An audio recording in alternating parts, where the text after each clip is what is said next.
a un enjeu énorme autour du foncier. J'espère que tout le monde en est conscient, mais j'en suis vraiment convaincu. De plus en plus d'hommes sur la planète et de moins en moins de terres. Et ça, c'est un constat qui n'est pas discutable. On va bientôt 9 milliards. Et tous les ans, y compris en France, je vais encore rappeler les chiffres parce qu'ils sont éloquents, même si des lois ont été mises en place et autres, encore cette année, 55 000 hectares de terres changent de destination, sous l'urbanisme. Plus les terres qui vont être, comme le disait Josiane tout à l'heure, celles qui partent en friche ou qui sont boisées. Mais c'est les 55 000, c'est vraiment du changement de destination. Donc, de moins en moins de terres disponibles. Et ça, c'est quelque chose qui me semble inconcevable.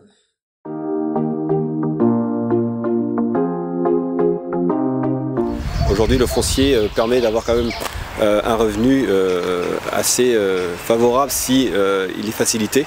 Donc on entend vraiment que la loi foncière favorise l'installation des jeunes. Bien sûr, on est quand même conscient que les propriétaires doivent avoir aussi un retour sur leurs biens quand même, parce qu'aujourd'hui on sait bien que les propriétaires, leur foncier, voilà, c'est leur revenu aussi une fois à la retraite notamment. Donc je pense qu'aujourd'hui cette loi doit permettre bien sûr l'installation des jeunes, donc favorisée par la transmission des cédants. Mais je pense qu'on peut trouver un bon compromis entre les cédants, les bailleurs et les jeunes pour que tout le monde s'y retrouve.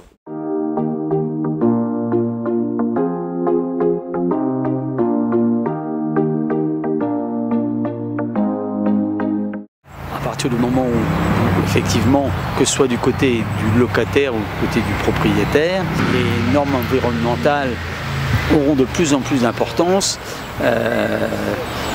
ne serait-ce que au niveau de la perception. Il faudra à ce moment-là communiquer vis-à-vis, puisqu'on en a parlé ce matin, communiquer vis-à-vis du consommateur qu'il y a un contrat de signé entre le propriétaire et son locataire concernant sur des normes environnementales, et je crois que ce sera un bel outil de communication. Quand il y aura un produit pour un exploitant, je pense qu'il serait vendeur, exploité dans le cadre d'un bail environnemental, ça doit être vendeur. Moi j'achète.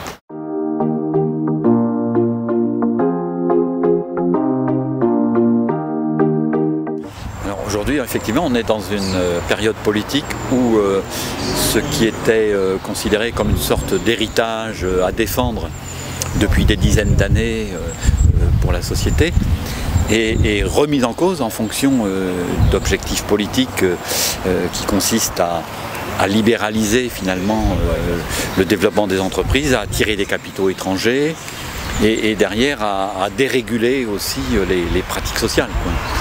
Donc on peut dire qu'on est dans un mouvement où ça n'est pas impossible de penser que ce type d'acquis qui date de la libération, là aussi, on puisse le remettre en cause. En fait, il peut être remis en cause s'il ne correspond plus au traitement des enjeux considérés aujourd'hui comme essentiels, quoi. Et là, je pense que le statut du fermage, il va sans doute falloir qu'il évolue pour, d'une part, que les propriétaires soient impliqués d'une façon plus motivante en fait dans l'agriculture, mais aussi derrière pour essayer de contrôler les mouvements qui commencent à émerger. Et je pense donc que pour perdurer, en fait, le statut du fermage doit paradoxalement changer.